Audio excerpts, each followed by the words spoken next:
फिर ये संसार, आपका परिवार, ये क्या है? ये क्या है? अच्छा, परिवार सत्य है? उत्तर दादाजी, परिवार सत्य है, संसार सत्य है, जीवन सत्य है। क्या सत्य है? परिवार, व्यापार, संसार, क्या? परिवार सत्य है। सत्य है सिर्फ भगवान, बाकी ये संसार सत्य नहीं है। अच्छा, ये संसार सत्य नहीं है, हाँ या ना? आपको सत्य लग रहा हो तो हाँ बोलो, झूठ लग रहा हो तो ना बोलो। संसार सत्य है कि झूठ है? जोर से। झूठ है। सत्य कौन? झूठ कौन? ये जगत। ब्रह्म सत्यम जगन मिथ्या। संसार झूठा है। अच्छा, संसार कैसे झूठा है? कैसे झूठा है? क्योंकि संसार रोज बदल रहा है। आप बदल रहे हैं कि नहीं? क्यों मैया? भैया आप बदल रहे हैं? कैसे? आपके लड़कपन की फोटो, जवानी की फोटो और आज की फोटो आप मिलाइए, सारी तस्वीरें अलग होंगी, जबकि आपकी ही है। बचपन की फोटो से आज की फोटो मैच नहीं करेगी। बोलो हाँ। बदलाव है जगत में। संसार कैसा है? परिवर्तित है, परिवर्तनशील है। संसार कैसा है? जो परिवर्तित हो जाए, जो बदल जाए, वो सत्य नहीं होता, क्योंकि बदल गया। जो बदल जाए वो काय का सत्य? तो जो बदलता है वो झूठ है, जो नहीं बदलता वो सच है। तो नहीं बदलने वाले भगवान हैं और बदल जाने वाला ये संसार है। इसलिए लोग कहते हैं ना, तुम बदल गए। तुम, वो क्यों ना बदले? क्योंकि वो झूठा जो ठहरा। संसार कैसा है? तो झूठा तो बदलता ही है ना। नहीं बदलता तो केवल सच नहीं बदलता। इसलिए कहता हूं, ना बदलने वाले केवल भगवान हैं और बदल जाने वाला ये संसार है। इसलिए कहता हूं, झूठे संसार पे भरोसा ना कीजिए, सच्चे भगवान पर भरोसा कीजिए। इसलिए नाता एक राम जी से, दूजा नाता तोड़ दे। आशा एक राम जी की, दूजी आशा। इसलिए सबके भरोसे नहीं रहना चाहिए। आप किसके भरोसे हैं? आप किसके भरोसे हैं? मैया कर लो बातें, यहां तक सुनाई पड़ रही है तुम्हारा प्रपंच।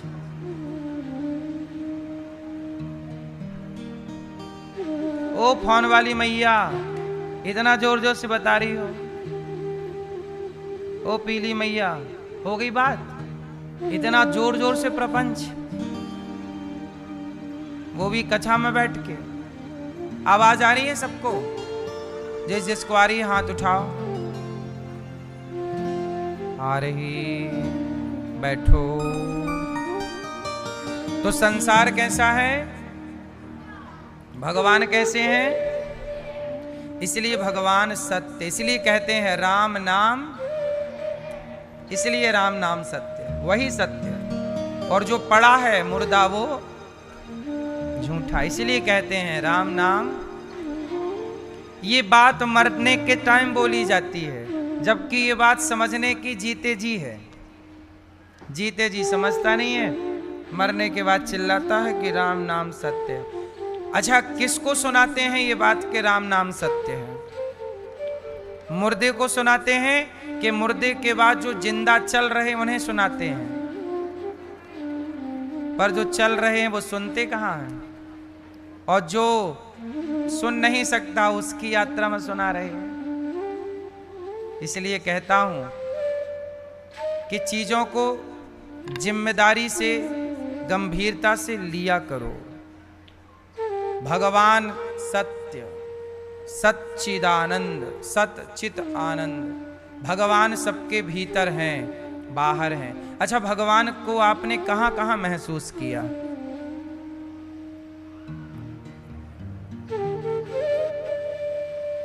कहां? आपने भगवान को देखा? नहीं। आपने भगवान को देखा? पीली मैया चश्मा वाली, बोलो ये मैया, देखा कि नहीं? हाँ ना में जवाब दो मैया। आप तो सिर हिलाने में भी इतना टाइम लगाती हो।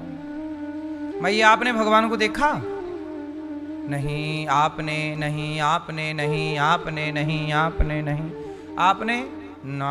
आपने पीली मैया वहां कहां देख रही हो? वहां कौन है? यहां देखो। हाँ, आपने भगवान को देखा? आपने? पीछे वाली चश्मा वाली मैया। ये भैया 3 नहीं, ये भैया चश्मा वाले, पीछे वाले भैया, छोटू बड्डू सब बताओ। बोलो बेटा, भगवान को देखा आप लोगों ने? नहीं। पीछे वाले भैया झोला लेके जा रहे हो कहाँ? भगवान को ढूंढने? ये चले खोज करने। अब कब तक लौटोगे खोज करके? चलो जल्दी खोज करके आना, मिल जाए तो हमें भी बताना। तुम तो इसी तरफ चले आ रहे हो खोज करने, यहीं आए हैं खोज करने, यहीं मिलेंगे भी। बात सही है। भगवान को आप लोगों ने नहीं देखा। अच्छा, आप लोग मंदिर गए कि नहीं? तो किसे देखने गए थे मंदिर? हैं? मंदिर किसे देखने गए थे?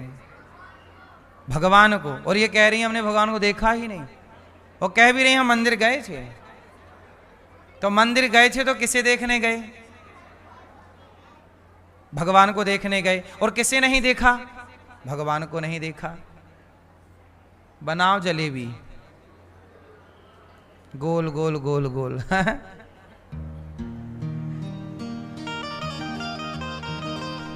आप लोग कहते हैं हमने भगवान को नहीं देखा, और मंदिर भी जाते हैं और कह के जाते हैं हम भगवान का दर्शन करने जा रहे हैं। और कोई पूछ रहा है कि भगवान देखे? नहीं देखा हमने। तो भैया मंदिर काय के लिए गए थे? अब आप लोग बताओ, काय के लिए मंदिर गए थे?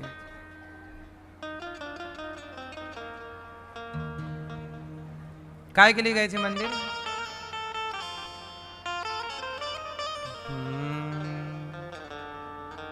मैया मंदिर गई थी आप, काय के लिए? भगवान को देखने? आप तो कह रही थी हमने नहीं देखा।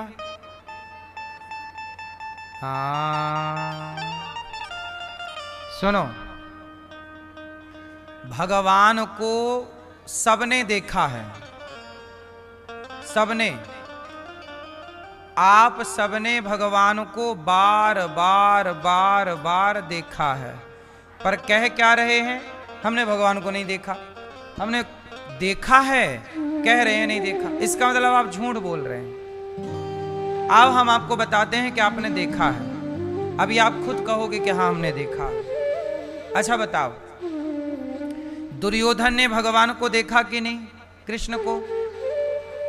बोलो। शांति के दूत बन के भगवान गए थे दुर्योधन को समझाने। कई बार देखा। महाभारत के युद्ध में सामने ही खड़े थे, दुर्योधन के सामने ही तो खड़े थे। कई बार देखा, परंतु देख कर भी क्या दुर्योधन पहचान सका कि ये भगवान है? उत्तर, पहचाना? नहीं पहचाना। ऐसे ही जैसे दुर्योधन ने देखा तो था, परंतु पहचाना नहीं, ऐसे ही आपके साथ हो रहा है कि आप लोगों ने भी भगवान को देखा तो कई बार है, पर आप भी पहचान नहीं पाए। इसमें आपकी गलती नहीं है। आपकी गलती क्यों नहीं है? मैया बुराई मान गई क्या? नहीं, बुराई नहीं मानना हमारी बात की। हमें लगा बुराई मान के जा रही हैं।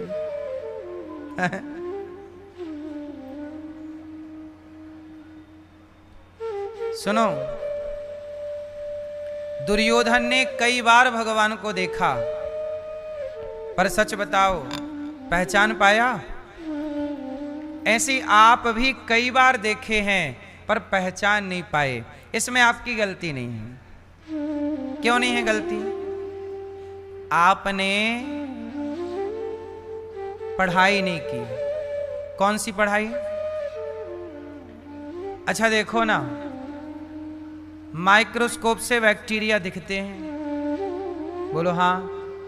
पर किसी को आप माइक्रोस्कोप दे दो और उसको चलाना ही ना आए तो क्या देख पाएगा? बोलो।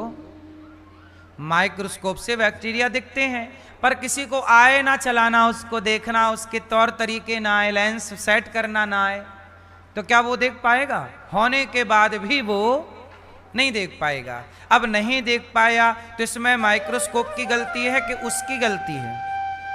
व्यक्ति की गलती है। ऐसे ही हर चीज की पढ़ाई होती है। आपको डॉक्टर बनना है, उसकी पढ़ाई अलग है। इंजीनियर बनना है, उसकी पढ़ाई अलग है। एडवोकेट बनना है, जज बनना है, उसकी पढ़ाई अलग है। साइंटिस्ट बनना है, इत्यादि बनना है, पायलट बनना है, अलग है। सबके कोचिंग अलग है, सबके सेटअप अलग अलग है, विधाएं अलग अलग हैं। उसी तरह भगवान को देखने की टेक्निक भी अलग है। भगवान को देखने की टेक्निक क्या है? वैज्ञानिक बनना हो, डॉक्टर बनना हो, इंजीनियर बनना हो तो क्या करना पड़ेगा? पढ़ाई करनी पड़ेगी। और भगवान को देखना हो तो भक्ति करनी पड़ेगी। सिंपल फंडा है। वो पढ़ाई से डिग्रियां आएंगी, ये भक्ति से दृष्टि आएगी। दोनों की पढ़ाइयां हैं। आपने जगत की पढ़ाई तो पढ़ ली, डॉक्टर बन गए, इंजीनियर बन गए, बड़े बड़े पदों में आप प्रतिष्ठित हो गए, पढ़ाई आपने पढ़ ली, आप विद्वान हो गए अपने क्षेत्र के। आप अच्छे डॉक्टर हैं, मतलब आपने डॉक्टरी अच्छी कर ली, आप सफल डॉक्टर हैं, आप अपने क्षेत्र में मास्टर हैं, खूब बढ़िया है। लेकिन वो फील्ड अलग है और ये अलग है। अब यदि भगवान को देखना है तो अब आपको अलग फिर पढ़ाई करनी पड़ेगी। फिर बात समझ में आई? एक्चुअली क्या है, देखो ना, आप माता शबरी ने क्या पढ़ा था? बताओ, शबरी माता ज्यादा पढ़ी लिखी थी कि रावण ज्यादा पढ़ा लिखा था? कौन? रावण ज्यादा पढ़ा था ना, विद्वान कौन था? रावण। और शबरी कम पढ़ी ही नहीं थी। कब शबरी काशी को धाई, कब पढ़े आई गीता, सांचे मन के मीता, रघुवर सांचे मन के मीता। शबरी ने कोई ज्यादा पढ़ाई नहीं की, पर कम पढ़कर भी वो राम को पहचान गई, और ज्यादा पढ़कर रावण भी राम को नहीं पहचान पाया। इससे क्या पता चला? इससे पता चला कि संसार की पढ़ाई से भगवान को नहीं जाना जा सकता। भगवान को जानना है तो प्रेम की पढ़ाई हो। शबरी के पास ज्ञान नहीं है पर प्रेम है, और वो परमात्मा को पाने की जो भाषा है, भगवान को प्राप्त करने की पढ़ाई क्या है? प्रेम। भाषा क्या है? प्रेम। भगवान कौन सी भाषा समझते हैं? आप इंग्लिश समझते हैं, हिंदी समझते हैं, तमिल, कन्नड़, मलयालम समझते हैं, इत्यादि समझते हैं, पर भगवान क्या समझते हैं? सिर्फ प्रेम। भगवान कौन सी पढ़ाई समझते हैं? इसलिए कौन सी भाषा? इसलिए भगवान को आप मंदिर गए, मिले नहीं, आपने कहा मैंने भगवान को नहीं देखा। क्यों नहीं देखा? क्योंकि आपके अंदर प्रेम नहीं है। क्या नहीं है? अब मैं ये क्यों कह रहा हूं? आपके अंदर तो प्रेम है। आपका प्रेम बेटे के लिए है, बेटी के लिए है, पत्नी के लिए है, परिवार के लिए है। आपका प्रेम है, पर जगत के लिए। और प्रेम जब तक जगन्नाथ अर्थात भगवान के लिए ना हो तब तक बिना प्रेम के चश्मे के परमात्मा नजर नहीं आते। भगवान को देखना है तो प्रेम का चश्मा लगाइए। कौन सा चश्मा? प्रेम के चश्मे से परमात्मा को देखेंगे तो हरि व्यापक सर्वत्र समाना। समझ में आई? मंदिर में भगवान है या नहीं? जोर से। आपने तो कहा हमने नहीं देखा। इसका मतलब यह हुआ कि आप मंदिर में भगवान को देखने ही नहीं जाते। आप ये मान चुके हैं कि मंदिर में कोई भगवान नहीं है, मंदिर में तो पत्थर की मूर्ति है। आप कहते हैं तो पत्थर की मूर्ति है, ये भगवान थोड़ी है।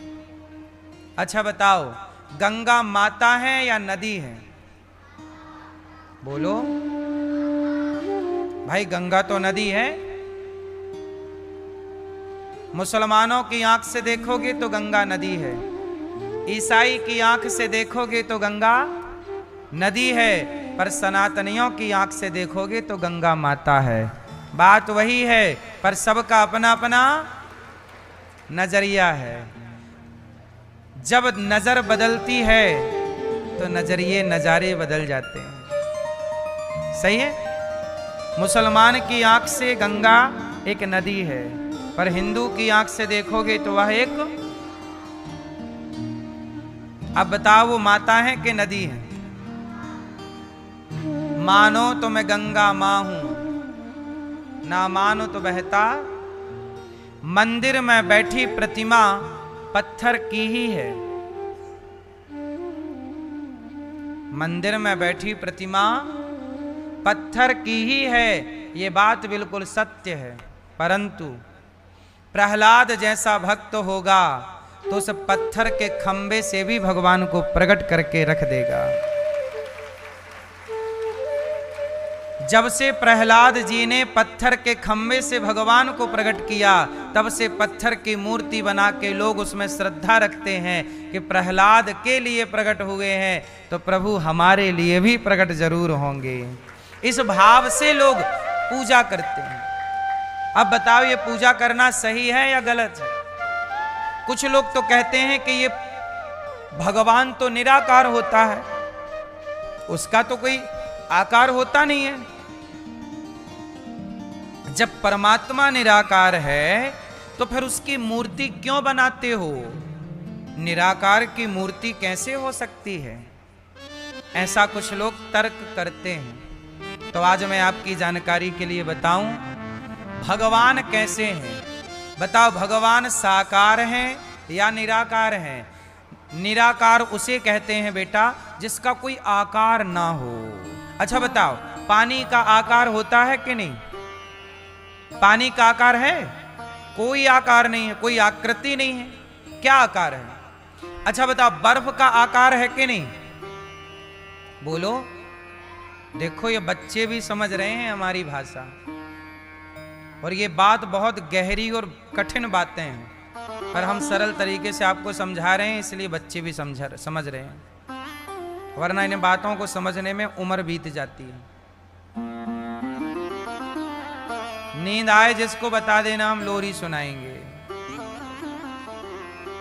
मैया, पानी कैसा है बेटा? निराकार, कोई उसका। अच्छा, बर्फ कैसा है? साकार, उसका कोई आकार है।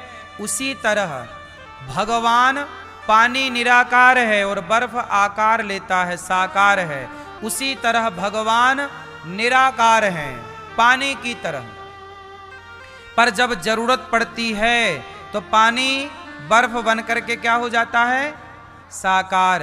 भगवान निराकार होते हैं, पर जब जरूरत पड़ती है प्रहलाद जैसे भक्तों को, हिरण्यकश्यपु जैसा पापी भक्तों पर जब अत्याचार करता है, तो भक्तों की रक्षा के लिए वही निर्गुण निराकार सगुण साकार बन के प्रकट हो जाते हैं। जैसे पानी बर्फ बन गया, ऐसे ही निराकार साकार हो गया।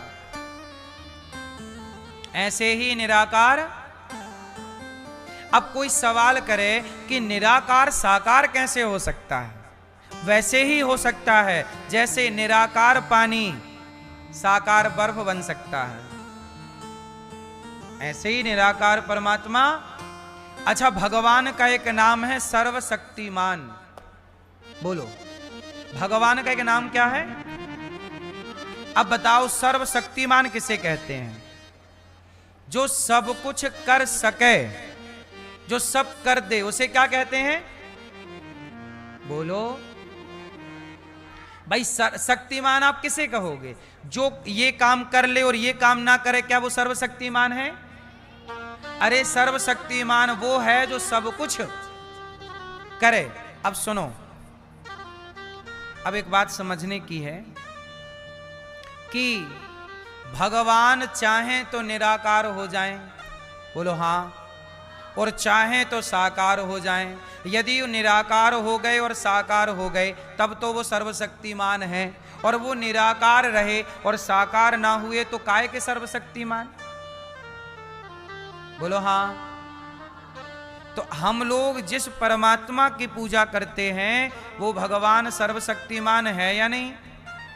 तो जरूरत पड़ने पे वो निर्गुण निराकार होते हैं और जरूरत पड़ने पर वही। अच्छा, भगवान का साकार रूप क्या है? हैं?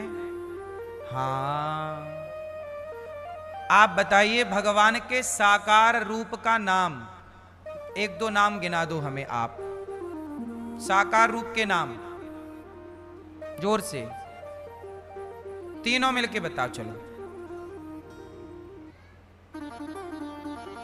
हैं? नहीं? हाँ, राम, कृष्ण, नृसिंह, वामन, मत्स्य, कच्छप। सही है, सही है, आपके 100 नंबर पक्के हैं। भगवान का साकार रूप क्या है? राम, कृष्ण, विष्णु साकार रूप है। नरसिंह, वामन, धन्वंतरी, कच्छप, मोहिनी साकार रूप है। और भगवान का निराकार रूप को क्या कहते हैं? ब्रह्म, विष्णु, व्यापक, परमात्मा, ये भगवान के निराकार नाम है। ब्रह्म, विष्णु सर्वगुहाशय, जो सबके भीतर तत्व विराजमान हो, से विष्णु तत्व कहते हैं। तो भगवान निराकार रूप में भी हैं और जहां जिसकी जरूरत पड़ती है भगवान वहां उपस्थित हो जाते हैं। बोलिए भक्त वत्सल भगवान की। तो भगवान सच्चिदानंद, सच्चिदानंद रूपाय, भगवान सच्चित आनंद, सबके भीतर भगवान। अच्छा बताओ, सुख, बोलो सुख और आनंद, सुख में और आनंद में क्या अंतर है? फिर बताओ, बताओ सुख किसे कहते? आपने भगवान को देखा? आप जो देख रहे हैं वो भगवान ही भगवान हैं, आप मान नहीं रहे हैं।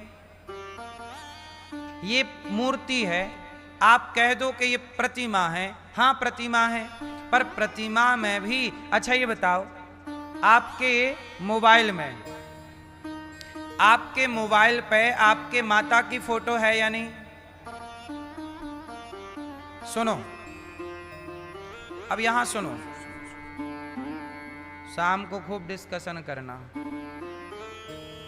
मोबाइल है? बोलो हाँ। मोबाइल में आपके माँ की फोटो है कि नहीं? आपके पिता की फोटो है कि नहीं? अच्छा ये बताओ, आपके मोबाइल पे जो आपके माँ की फोटो है, वो फोटो तो ना खाती है, ना सोती है, ना देखती है, ना सोती है, ना सूंघती है, फोटो ना सांस लेती है, बोलो है नहीं? जैसे माँ की फोटो मोबाइल पे है पर वो देखती नहीं है। फोटो कहाँ देखती है, फोटो कहाँ खाती है। पर ना खाते हुए भी, ना देखते हुए भी जब आप अपने फोटो को देखते हो माँ के, तो माँ की फोटो देखते ही माँ याद आती है कि नहीं? बोलो हाँ, जोर से। जबकि वो फोटो बिल्कुल आप कह सकते हैं कि वो कुछ भी नहीं है, एक कलर है, एक रंग है। बोलो हाँ। लेकिन उसे देखने से उस माँ से कनेक्टिविटी हो गई कि नहीं, जुड़ाव हो गया कि नहीं? बोलो हाँ। ऐसे ही जैसे आप अपने बेटे के फोटो देखकर बेटे को याद करते हैं, माँ की फोटो देखकर माँ को याद करते हैं, ऐसे भगवान का मंदिर में जब प्रतिबिंब दर्शन करते हैं विग्रह का, तो भगवान का ये चित्र देख करके भगवान को आप याद करते हैं। इनसे आप कनेक्ट हो जाते हैं उस रूप को। इसलिए हमारी इतनी क्षमता नहीं है कि हम भगवान को प्रत्यक्ष रूप में खड़ा कर सकें। तो भगवान प्रत्यक्ष का, भगवान ने ही ये रूप बनाया कि मैं आप सबके लिए इस रूप में उपस्थित हूं। ये भी मेरा एक रूप है, जैसे माँ का ही एक रूप फोटो है। माँ का ही एक रूप क्या है? फोटो है। अब वो फोटो माँ की ही तो है, ऐसे ये भगवान ही तो हैं। पर विग्रह की एक मर्यादा है। क्या मर्यादा है? विग्रह ये बैठे हैं, आपको भोग लगाना पड़ेगा, आपको आरती उतारनी पड़ेगी, आपको सेवा करनी पड़ेगी। अच्छा बताओ, जो यशोदा का लाला है कृष्ण, क्या उसे सब लोग नहलाते हैं? वो कन्हैया जो यशोदा का पुत्र है, वह कन्हैया सुलभ नहीं है, वह केवल यशोदा को सुलभ है। मैया ही कन्हैया को नहलाती, अपना दूध पिलाती, मालिश करती, कपड़े पहनाती। बोलो हाँ। यशोदा का कन्हैया केवल यशोदा को सुलभ है। तो भगवान बोले मुझे प्यार करने वाले तो करोड़ों हैं, मैं सब तक कैसे पहुंचूं? तब वही यशोदा का कन्हैया बाल रूप में, लड्डू गोपाल के रूप में छोटे से प्रकट हो गए कि इस रूप में मैं घर घर में उपस्थित होकर सब मुझे नहलाओ, भोग लगाओ। क्योंकि यशोदा का लाला सबको सुलभ, यशोदा का लाला केवल यशोदा को सुलभ है, पर ये सबको सुलभ है। बोलो हाँ। इसलिए भगवान ने हमारे और आपके लिए, इनका नाम है गोपाल। लड्डू, लड्डू क्या? इनके हाथ में मक्खन है। एक्चुअली ये भी, ये यूं ही नहीं है, इनकी भी एक कथा है, कहो तो सुनाऊं। एक बार क्या हुआ, भगवान कृष्ण अपने घर में, मैया ने मथानी से मंथन किया, एक पात्र में मक्खन के लौंदे रखे गोल गोल। अब मक्खन था तो कन्हैया गए और अपने हाथ में मक्खन लिए और हैं एक है। चलो अब इन बच्चों की माँ बताएंगी। बताओ, सुख और आनंद एक है कि अलग अलग है? हैं? आनंद और सुख एक है कि अलग अलग? जोर से, क्या अंतर है फिर बताओ? हैं? और सुख कहाँ मिलता है? अब बच्चों के दादा दादी बताएं। सुख और आनंद क्या है? सुनो, सुख का उल्टा है दुख। बोलो हाँ। यदि आज आप सुखी हैं तो दुखी भी होंगे, क्योंकि सुख का उल्टा दिन है तो रात जरूर होगी। बोलो हाँ। बोलो हाँ कि ना? दिन है तो दिन का उल्टा सुख का उल्टा। अच्छा, आनंद का उल्टा? बोलो। सुख का उल्टा, जो सुखी है वो दुखी भी होगा, पर जो आनंदमय है वो सदा आनंदमय ही रहेगा, क्योंकि आनंद का उल्टा कुछ नहीं है। है तो आप हमें बताओ। होता है, इसलिए सुखी मत रहा करो। किसमें रहा करो? जो सुख है, जिनके जीवन में सुख है वहां दुख भी आएगा। बाप कहता है मेरी बेटी को दुख ना आए। मैंने बहुत सुख में लड़की ब्याही है, सुख में ब्याही है ना, तो सुख का उल्टा आएगा। लेकिन आनंद में ब्याही होती सदा आनंद रहता। इसलिए जीवन में सुख की खोज मत करिए, आनंद के पीछे चलिए। आनंद, और आनंद किसका नाम है? हाँ, नंद के आनंद भयो जय कन्हैया, नंद के आनंद भयो जय कन्हैया लाल की। भगवान कर दिया। अच्छा बताओ, हम संसार में क्यों आए हैं? सुलझने या उलझने? मैया आप क्यों आई हो यहां? उलझने, सुलझने?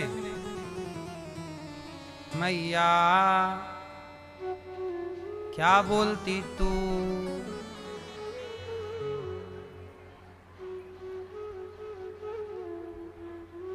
आप लोग यहां संसार में उलझने आए कि सुलझने? उलझने, उलझने हैं? जब आप लोग यहां सुलझने आए हो तो क्यों किसी से उलझ जाते हो आप लोग? आप कह रहे हैं हम सुलझने आए और खुद उलझ जाते हो। दुनिया के लोगों से उलझे पड़े हो, सास से, देवरानी से, जेठानी से, पड़ोसी से, दुनिया उलझे हो और कह रहे हो सुलझने आए, और खुद जानबूझ के उलझ रहे। एक आदमी था, उसकी भैंस के सींग ऐसे थे,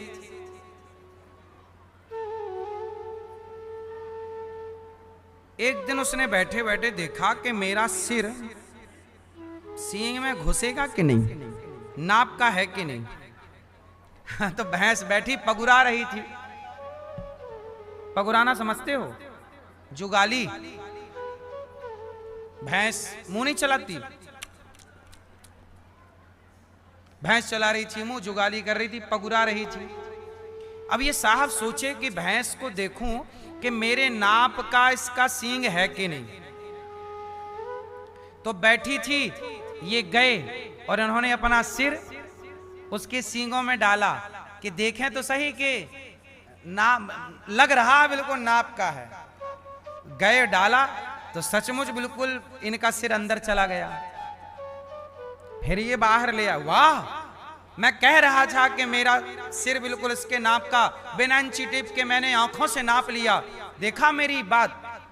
अब अगली बार उन्होंने फिर डाला सिर, और डाला तो भैंस ने भी सिर उठाया, और उठाया तो ये साहब फंस गए। और जब फंसे तो भैंस के सिर पे 50 किलो का, 70 किलो का आदमी लटका। भैंस घबराई और भैंस खूंटा तोड़ के भागी, भागी गांव की तरफ। तो गांव की गलियों से निकले तो साहब लटके। अब भैंस जैसे तैसे अपना सिर का बोझ कहीं जाके पेड़ पे मारे, कहीं जाके जमीन पर रगड़े कि कोई तो निकला। भैंस को क्या पता कि मेरा साहब नाप ले रहा था। अब वो लगा चिल्लाने, बचाओ। अब गांव के लोग जैसे तैसे आए, भैंस को रस्सा वस्सा डाल के रोका, पकड़ा और उसको निकाला। तो वो बाहर से छिलविल गया था, थोड़ा बहुत चोट लग गई। अब सिर निकाला जैसे तैसे। अब गांव के लोगों ने एक ही सवाल किया, भाई साहब ये बताओ। क्या सवाल बनता है? ये बताओ आपका सिर भैंस के अंदर, ये सींग के अंदर गया कैसे? कैसे गया आप बताओ। अब वो आदमी बैठा बैठा उलझने का सोच रहा था कि सुलझने का।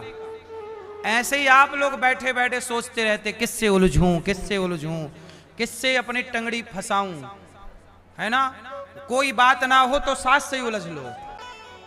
तो आज से कसम खाओ, प्रतिज्ञा करो कि वे वजह किसी से हम उलझेंगे नहीं, दुनिया तो उलझना ही चाहती है। दुनिया तो मौका चाहिए ना लोगों को। हम क्यों उलझें? हम जगत में उलझे रहेंगे तो जगन्नाथ की तरफ दौड़ेंगे कब, चलेंगे कब, अपने मंजिल को कब पहुंचेंगे?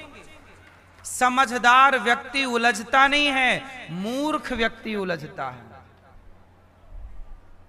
आप पड़ोसियों से उलझ गए, रिश्तेदारों से उलझ गए, आप प्रपंच करने लग गए, लड़ाई झगड़ा करने। ये बताओ, ये उलझे हो।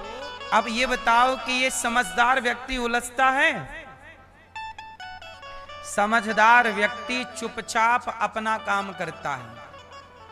मूर्ख व्यक्ति क्या होता है? बात बात में बोलो बोलो, उलझता है। तो आप समझदार बनेंगे या मूर्ख? तो आप मैया यहां से उलझेंगे सुलझेंगे। इसलिए ना काहू से दोस्ती, ना काहू से बैर। कबीरा खड़ा बाजार में, सबकी चाहे खैर, सबकी खैर। हम क्यों किसी का बुरा चाहेंगे? उलझना नहीं चाहिए। आप सबसे मेरी प्रार्थना है, जीवन ऐसे जियो जिससे, हम तो करोड़ों जन्मों से उलझे ही हैं, आज मौका मिला है भगवान का चिंतन करने का, कथा सुन के जिंदगी को सुलझाने का मौका है, तो सुलझा लो, उलझो मत। क्यों आज से हम उलझे नहीं? सुखदेव जी कहते हैं हम उलझना नहीं चाहते। अच्छा, आप लोगों ने ब्याह कर लिया, बोलो हाँ। अब करके उलझ गए कि सुलझ गए? आपका हो गया? करोगे उलझने के लिए कि सुलझने के लिए? अच्छा, पहले उलझोगे फिर सुलझने का रास्ता। आजकल लोग पहले करते हैं ब्याह, उलझ गए, अब फिर कोर्ट के चक्कर लगाते हैं। बताओ वकील साहब कैसे सुलझें? 2-5 लाख में निपटारा कराओ। बोलो हाँ। पहले उलझ गए और फिर सुलझने का। जिंदगी में उलझन नहीं होनी चाहिए। कोशिश करो जिंदगी बिंदास जियोगे। हम यहाँ 84 लाख योनियों में उलझे हुए, आज मौका मिला है सुलझने का। ऐसी भक्ति करो। अच्छा बताओ, मीराबाई सुलझ गई कि उलझ गई? कबीरदास जी उलझ गए कि सुलझ गए? रैदास जी उलझ गए कि सुलझ गए? बोलो। ये सब सुलझ गए। आप कब सुलझोगे?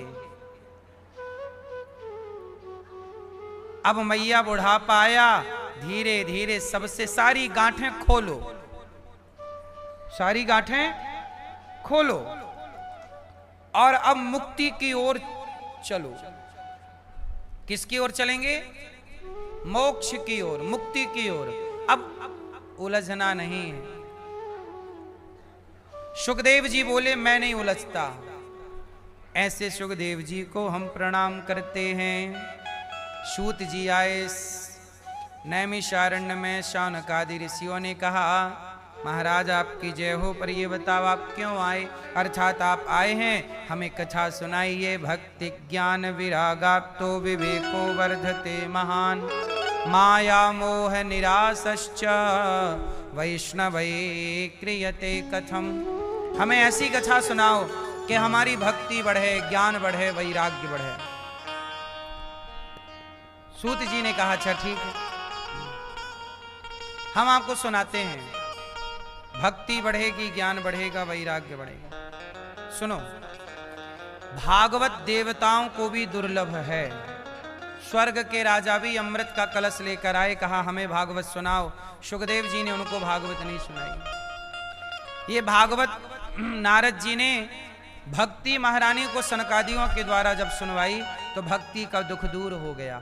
भागवत कौन सुनता है? देवता तरसते हैं, और भक्ति ज्ञान वैराग्य का भी दुख दूर भागवत सुनकर ही होता है। ये वो भागवत जी है जो आप सुन रहे हैं।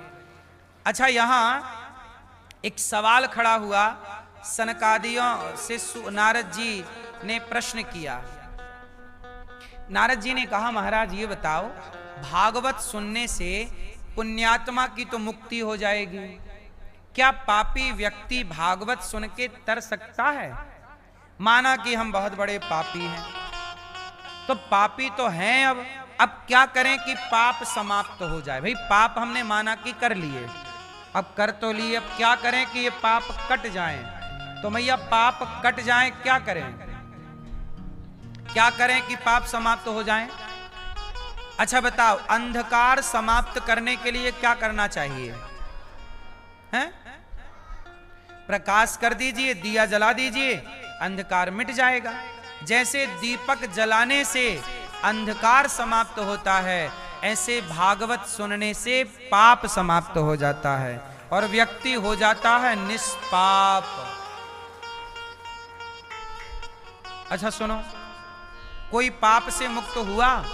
तब कहा, ये मानवः पाप कृतस्तु सर्वदा सदा दुराचार रता विमार्गिगाः क्रोधाग्निदग्धः कुटिलाश्च कामिनः सप्ताह यज्ञेन कलौ पुनन्ति ते।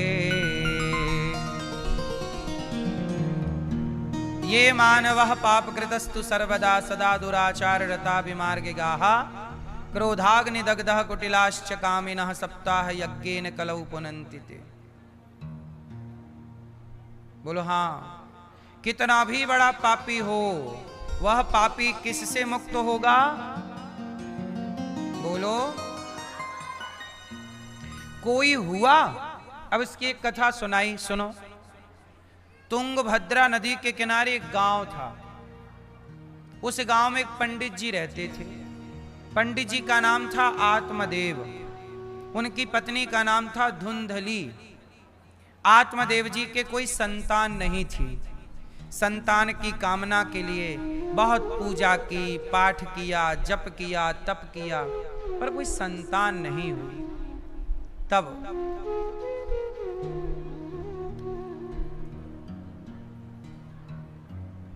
लोगों ने ताने मारने स्टार्ट कर दिए, देख तेरे बेटा नहीं है, तेरा बेटा नहीं है, तेरा बेटा नहीं है।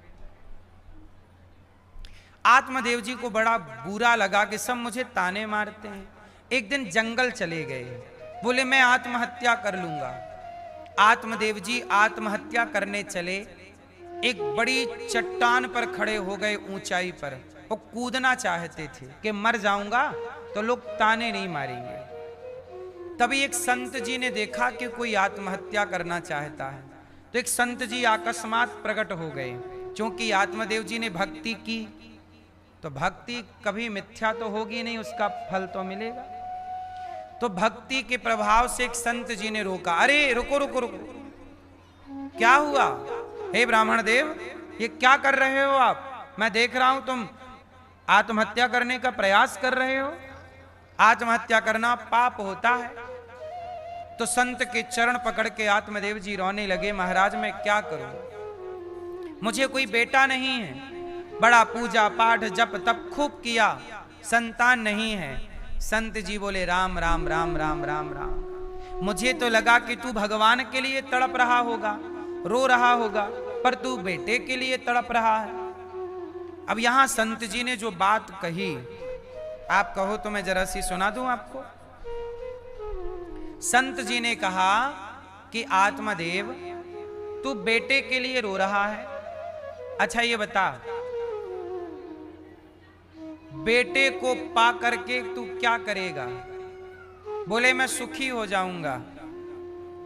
अच्छा एक बात बताओ, बेटे से सुख मिलता है या नहीं? उत्तर, मिलता है। बेटे का भी अपना एक सुख है, बेटी का भी अपना एक सुख है, पत्नी का भी अपना एक सुख है, पति का भी अपना एक सुख है, पैसे का भी अपना एक सुख है। पर एक बात बताओ, पति पत्नी बेटा बेटी और पैसा, ये 5 सुख हो गए? बोलो हाँ। धन का सुख, संपन्नता का, धन का सुख,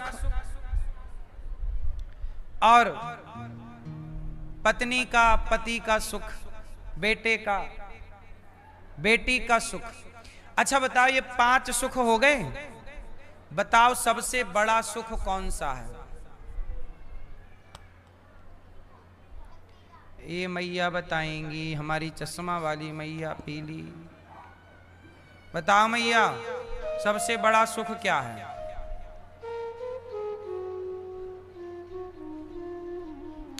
इतना टाइम नहीं है मेरी माँ।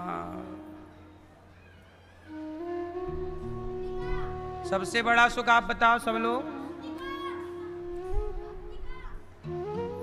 हाँ सही है। अच्छा एक बात बताओ, मीराबाई ने कौन सा सुख पाया? पति का, पुत्र का, पुत्री का, पैसे का, या भक्ति का? इसलिए कहता हूं, संसार का हर सुख एक तरफ और भगवान की प्राप्ति का सुख एक तरफ। भगवान के भक्ति का, प्राप्ति का, इससे बड़ा सुख कोई हो सकता है?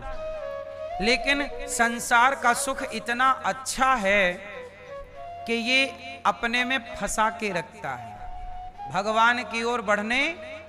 इसलिए बूढ़ी बूढ़ी मैया क्या माला जपती है? मेरा पोता, मेरा बेटा, मेरा पोता, मेरा बेटा। ये भी तो एक सुख है, वरना ये बूढ़ी मैया माँ भगवान का नाम जप के अपना कल्याण ना कर लेती, जो पोता पोता जप के अपनी दुर्गति कर रही है। बोलो, ये संसार का सुख इतना मीठा है, इतना मीठा है। ये भैया सो गए, जगाओ, गए गए गए। राम राम। सो सो सो सो। ये भी एक सुख है, मस्त।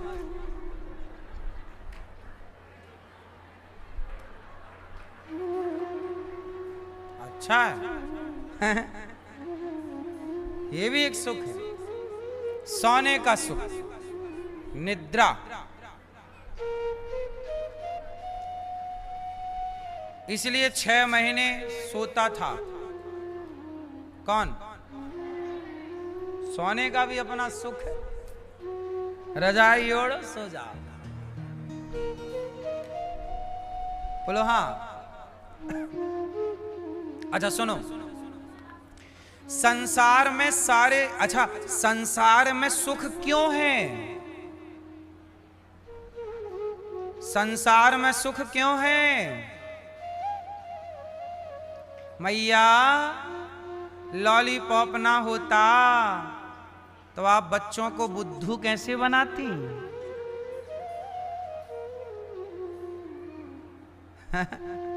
लॉलीपॉप से क्या होता है बच्चों को? मैया पकड़ा देती है लॉलीपॉप, बच्चा लॉलीपॉप चूसता है और मैया जाके अपना काम कर लेती है। बोलो हाँ। बच्चे को पकड़ा दिया लॉलीपॉप, वो चूस रहा है और माँ गई और अपना काम धाम कर रही है। तो ये लॉलीपॉप बच्चों को बुद्धू बनाने के लिए है कि नहीं?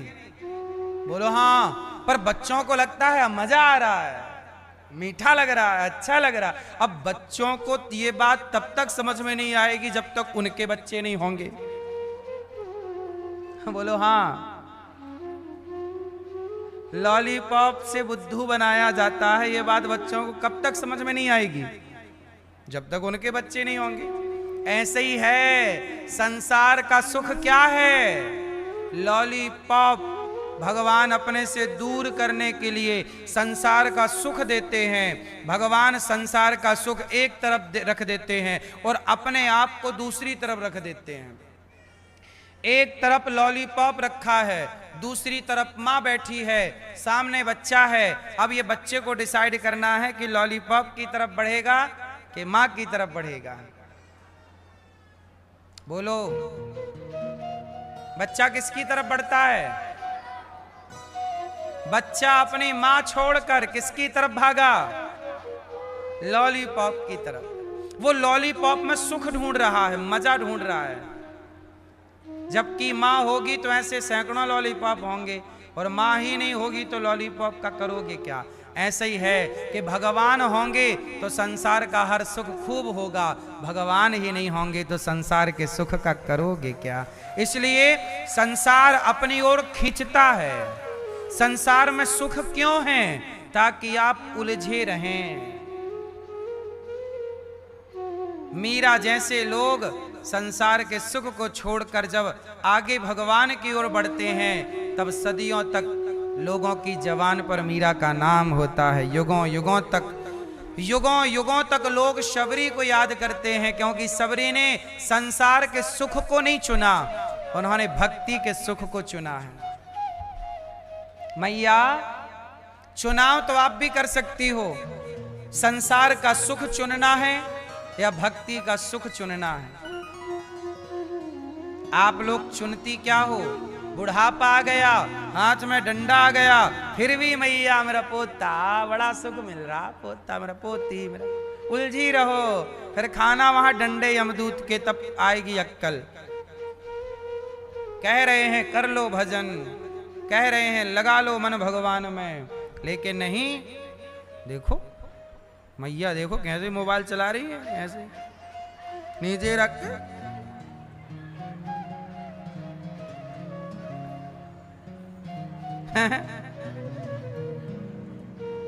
हाँ,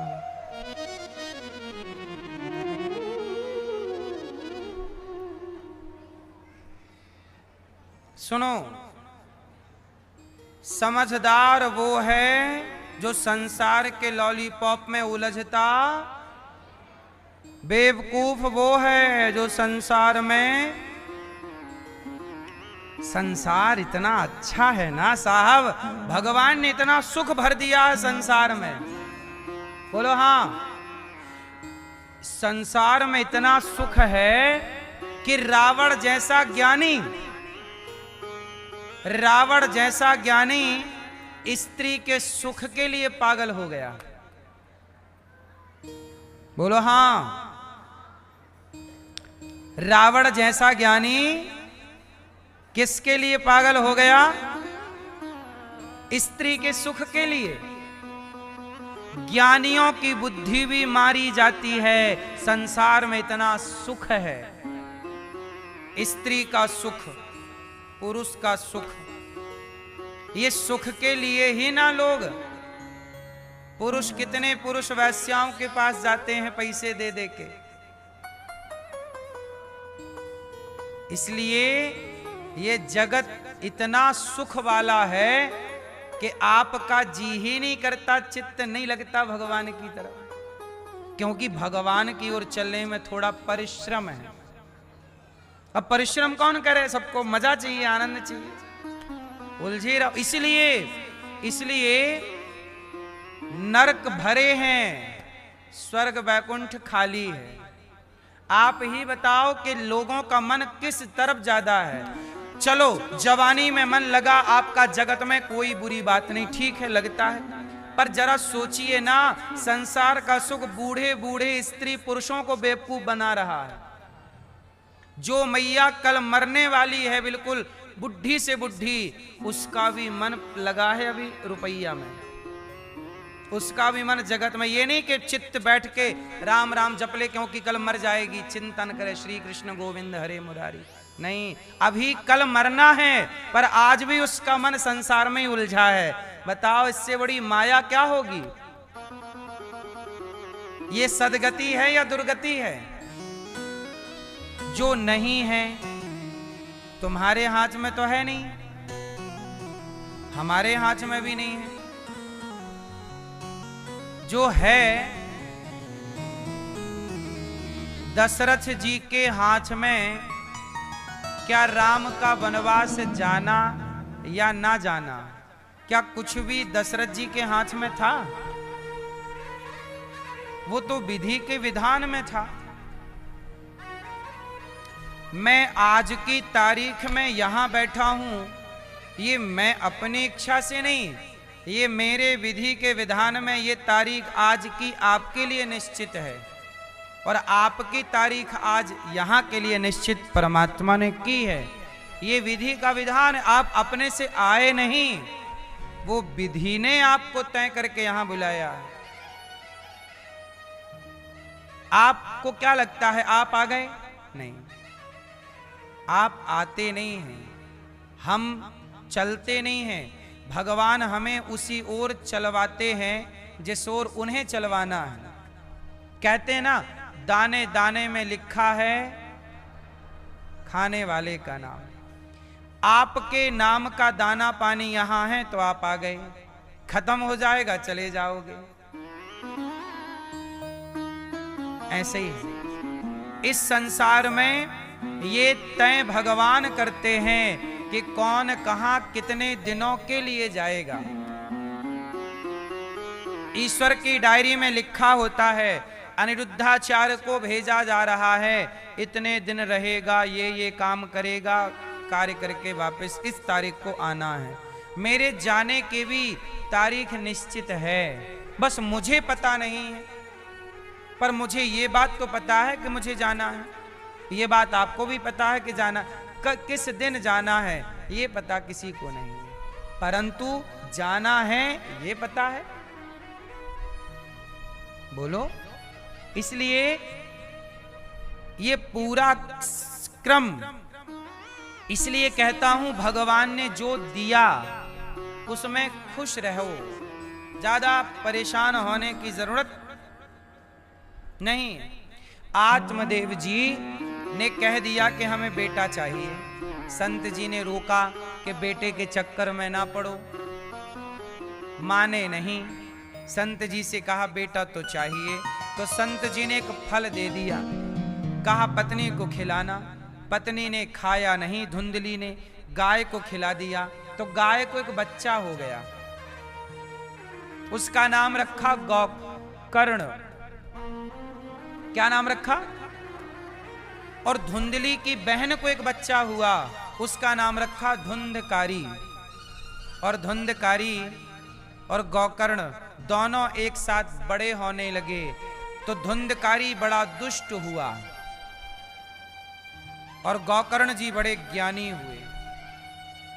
आत्मदेव जी के यहां एक भी संतान नहीं थी, अब दो दो बेटे आ गए, पर दोनों बेटों के बाद भी आत्मदेव जी के हिस्से का दुख उन्हें मिला। जब बेटा जवान हुआ धुंधकारी, तो बाप से बोला पैसे लाओ। बाप ने मना किया, तूने तो सारा बर्बाद कर दिया। मारा अपने बाप को, धुंधकारी ने मारा। और जब मारा तो आत्मदेव जी रोने लगे, हे विधाता, इतना तो मैं तब भी नहीं रोया जब बेटा नहीं था। बेटा नहीं था तो इतना दुख नहीं था जितना दुख बेटा होने के। मैया, बेटे से सुख तब मिलता है जब बेटा आज्ञाकारी हो। यदि पुत्र आज्ञाकारी नहीं है तो पिता को उस पुत्र से सुख नहीं मिलता। मां को ऐसे बेटे से सुख नहीं मिलता जो आज्ञाकारी ना हो। इसलिए कहता हूं, आप लोग अपने बच्चों को समय दिया करो।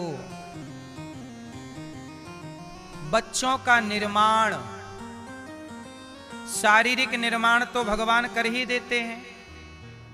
बोलो हाँ। लड़कपन से जवान भगवान ने कर दिया, लेकिन उस बच्चे के अंदर जो व्यवहार है, वो व्यवहार किसके साथ कैसा करें, ये तो संस्कार का विषय है ना। और ये संस्कार कौन भरेगा? माता पिता गुरु। लेकिन आप लोग अपने बच्चों को अच्छी बातें बताते नहीं, राजा हरिश्चंद्र की कहानी सुनाते नहीं, राम की कथा सुनाते नहीं, राम का आदर्श जब पढ़ाओ नहीं, सुनाओ नहीं, तो बच्चे राम की तरह कैसे बनेंगे? श्रवण के बारे में बताओगे ही नहीं तो बच्चा श्रवण की तरह कैसे बनेगा? श्रवण का पाठ पढ़ेगा तो श्रवण की तरह बनेगा। बोलो हाँ।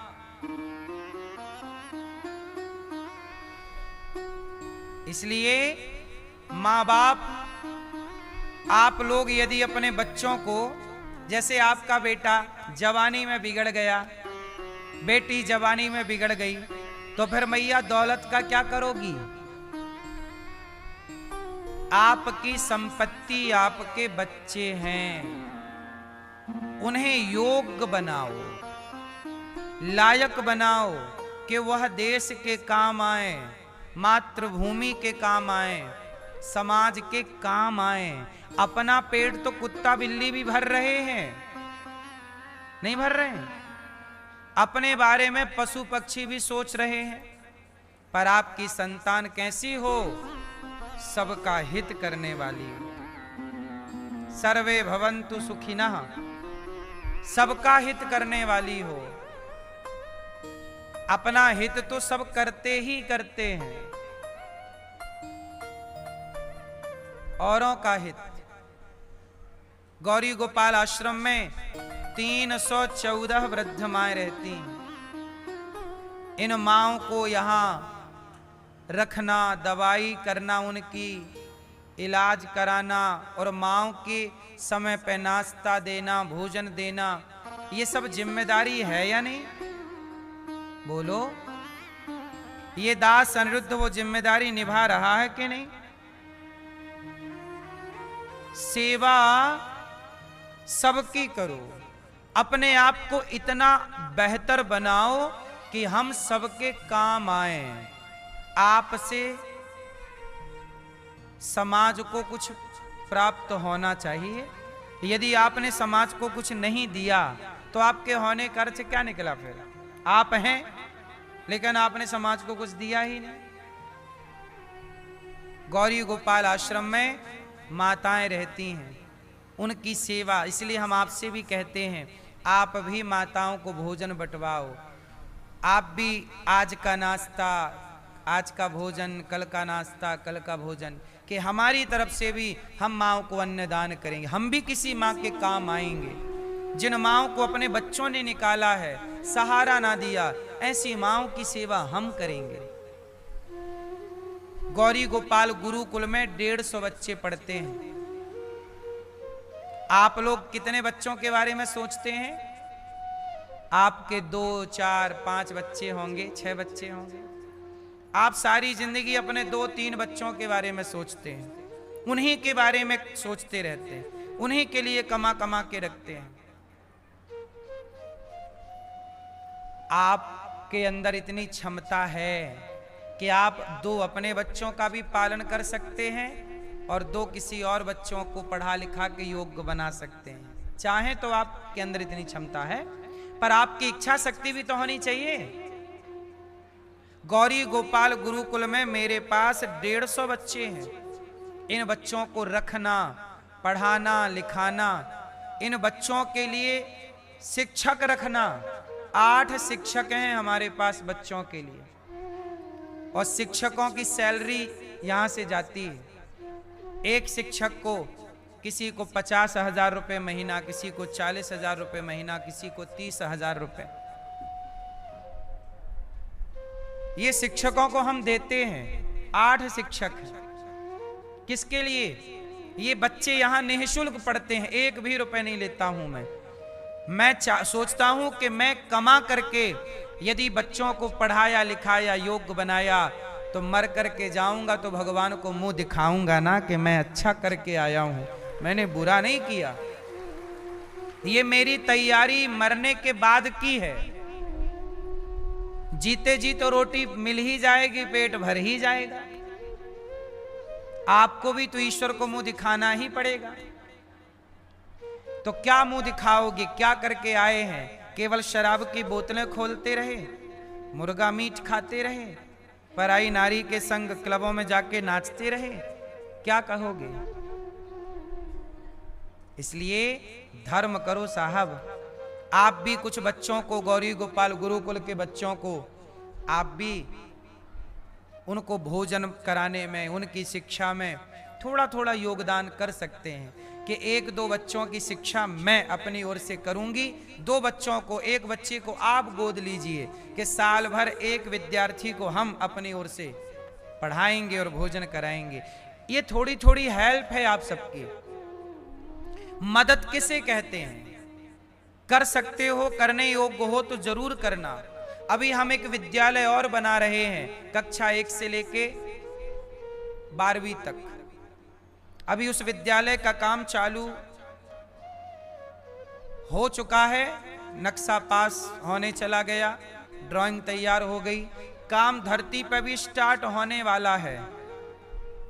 बहुत जल्दी वो गुरुकुल बन के तैयार होगा, कक्षा 1 से लेके 12वीं तक, CBSE बोर्ड का, जहां लगभग 5 से 7 हजार और जरूरत पड़ी तो 8-10 हजार बच्चों के लिए, अभी 5 से 7 हजार बच्चों को निःशुल्क शिक्षा देने का मेरा भाव है।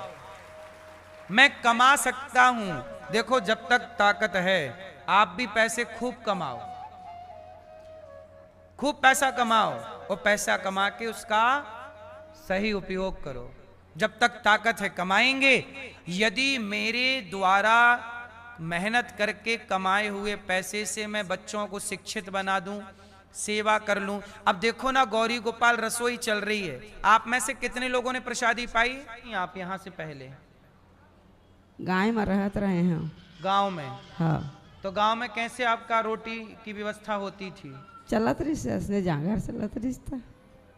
परिवार में कोई है? ना। परिवार में कोई नहीं है। हाँ। तो आपको यहाँ क्यों आना पड़ा? अब कष्ट है तो आए भाई। कष्ट है? हाँ। कौन सा कष्ट है? कोई देने वाला कुछ नहीं है, आपको देखने वाला कोई नहीं है। हाँ। ये भैया कौन है आपके साथ आए हैं? नाती है। आपका नाती है? तो आप पड़ोसी वाला। पड़ोसी वाला नाती। अच्छा, बात कराइए भैया से। क्या नाम है आपका? राजकुमार कश्यप। राजकुमार। तो ये माँ आपकी कौन लगती है? अब बड़का दाई है, दूर के रिश्ता में है? गांव के रिश्ता में बड़का दाई है। गांव में कितने घर हैं हमारे यहाँ? हाँ, बहुत घर है। बहुत। तो पूरे गांव के लोग मिलकर एक माँ की सेवा नहीं कर सकते थे? नहीं कर सके हैं? नहीं कर सके थे तो हमारा। क्यों नहीं करते? चलो माना कि किसी के बेटा नहीं है, माना कि किसी की बेटी नहीं है, माना कि किसी के पास कोई सहारा नहीं है, तो क्या गांव के लोग मिलकर एक बूढ़ी माँ की सेवा नहीं कर सकते? कि चलो भैया हम सब मिलजुल के आज हमने भोजन दे दिया, कल तुमने दे दिया। ऐसे गांव की माता मतलब सबकी माता नहीं। तुम्हारे सोसाइटी में, मोहल्ले में, कॉलोनी में कोई बेसहारा है, माना कि किसी का बेटा नहीं, बेटी नहीं, तो क्या हम सबको मिलजुल के उसकी सेवा नहीं कर लेनी चाहिए? क्या ये धर्म नहीं है? सोचिए कितना बड़ा गांव है आपका? 1000 जनसंख्या है। 1000 लोग हैं गांव में? 1000 जनसंख्या है। 1000 लोग मिलकर एक माँ की सेवा नहीं कर पाए, क्योंकि सबको ये लगता है ये मेरी माँ थोड़ी है, ये मेरी माँ थोड़ी है। अरे तुम्हारी माँ है कि नहीं? इंसानियत के नाते हमें इंसानों की सेवा करनी चाहिए कि नहीं? धर्म इंसानियत नाम की कोई चीज है? अब बताओ, ये माँ तो कोई मेरा खून का रिश्ता नहीं है, मेरे गांव की भी नहीं है, पर ये माँ जब यहाँ आई तो मेरी नज़र जब माँ पे पड़ी, मैंने तुरंत माँ कार्यकर्ताओं के द्वारा माँ की पूरी सेवा शुरू कराई। अब बताओ, 314 माँ यहाँ है, ये 315वीं माँ है। रोज कोई ना कोई माँ आती है। आपसे मेरी प्रार्थना है, आप भी इन माँओं को भोजन नहीं देंगे, अन्नदान नहीं करेंगे। हम तो आपसे भिक्षा मांग मांग कर सेवा करते हैं, हम कोई बिजनेस व्यापार तो करते नहीं। आपसे भिक्षा मांगकर मानव जाति की सेवा करते हैं। बताइए जो हम कर रहे हैं वो सही है कि गलत है? जिनका सहारा कोई नहीं उनका सहारा ही ये गौरी गोपाल भगवान बनते हैं। तो आप गांव वालों को बोलना कि आप सब मिल करके ऐसी कोई भी बेसहारा माँ हो, जी और मैं इनके द्वारा आप सब गांव वालों को, क्षेत्र वालों को, सबको निवेदन करूं कि अपने अपने माँ बाप की तो सेवा करो, पर जिनका कोई ना हो और आपके जान पहचान की कोई माँ है, आपकी बुआ हो सकती है, मौसी हो सकती है। अब मैया के रिश्तेदारों में कोई ना होगा क्या? मैया आपकी रिश्तेदारी में कौन कौन है? कोई नहीं है। भाई हैं आपके कि नहीं? कितने भाई हैं आपके? नहीं है भाई। एक भी भाई नहीं? हाँ भाई के बच्चे भतीजे हाँ नहीं नहीं है? नहीं। के हैं? और आपकी बहन? हाँ तो आप अपने पिता की अकेली बेटी थी? हाँ कोई नहीं है। अब मैया का कोई नहीं है। अच्छा, ये मैया गांव में कब से रह रही हैं? आपके गांव की है ना? बचपन से आपने देखा होगा। हाँ, तो ये आपके गांव की तो हैं। आप क्या करते हो? मैं खेती किसानी करता हूँ। खेती किसानी। तो आप लोग भी तो ये गांव की माँ है, आप लोग सेवा कर सकते थे ना? जी करना धर्म था, पुण्य था कि पाप था? पुण्य था। पुण्य था ना? तो क्यों नहीं पुण्य कमाए? चलो, भगवान ने हमें ही अवसर दिया है पुण्य कमाने का। आपको भी अवसर है कि आप भी इन माँओं को भोजन करा के, नाश्ता करा के, इन माँओं की सेवा, आप भी थोड़ा पुण्य कमाएं। मुझे लगता है कि देखो, यदि हम किसी के काम नहीं आए जीते जी, तो हमारा ये मानव जीवन किस काम का? इसलिए आप भी पढ़ाई इसलिए करना, पैसा इसलिए कमाना कि पढ़ लिख के पैसा कमा के आप किसी के काम आएंगे, किसी की सेवा करेंगे। गौरी गोपाल आश्रम में इन माँओं का बेटा बनकर मैया, अब आप चिंता ना करिए, आपका एक बेटा है ये दास अनिरुद्ध, और ये सब आपके बेटा बेटी हैं। हम सब आपके बेटा बेटी हैं। बनेंगे आप लोग बेटा बेटी माँओं के कि नहीं? हाँ या ना? तो आप भी बेसहारा को सहारा दीजिए। इससे बड़ा धरती पे कोई पुण्य नहीं है। गौरी गोपाल आश्रम में जो माएँ रहती हैं, आप इन माँओं को गोद ले सकते हैं, भोजन करा सकते हैं। आज का भोजन, अब देखो, हमें रोज माँओं को 315 माँओं के लिए अब हमें रोज कमाना है। आपको कितने लोगों के लिए कमाना है? 4 लोगों के लिए, 6 लोगों के लिए, 10 लोगों के लिए। और हमें कितने लोगों के लिए कमाना है? 315 माँ और 150 बच्चे और 400 गौ माता और 125 नंदी और 30,000 लोग भरपेट जो यहाँ खंड रसोई में भोजन करते हैं। सोचिए, आपका परिवार छोटा है, हमारा परिवार बड़ा है। आप सब ही तो हमारा परिवार हैं, आप सब हमारे हैं। गौरी गोपाल में जो आता है सबको भोजन, इसलिए कल का भोजन आप बंटवाएं माँओं को। रात्रि का एक गिलास दूध मिलता है माँओं को, 1 गिलास दूध की सेवा आप करें माँओं को। इस एक माँ को आप गोद लें कि ये माँ आई हैं, इनको हम गोद लेंगे, इन माँ की सेवा की जिम्मेदारी हम लेंगे। आप बताइए, यदि माँओं के लिए अपने हाथ बढ़ाएंगे तो ये आपसे पाप होगा कि पुण्य? इसलिए धन सब कमाते हैं, थोड़ा पुण्य कमाइए। सोचिएगा कि हमारे संग चलेगा कौन? हमारे संग पुण्य ही चलता है। हाँ या ना? कमा लो। अनिरुद्धाचार्य जब तक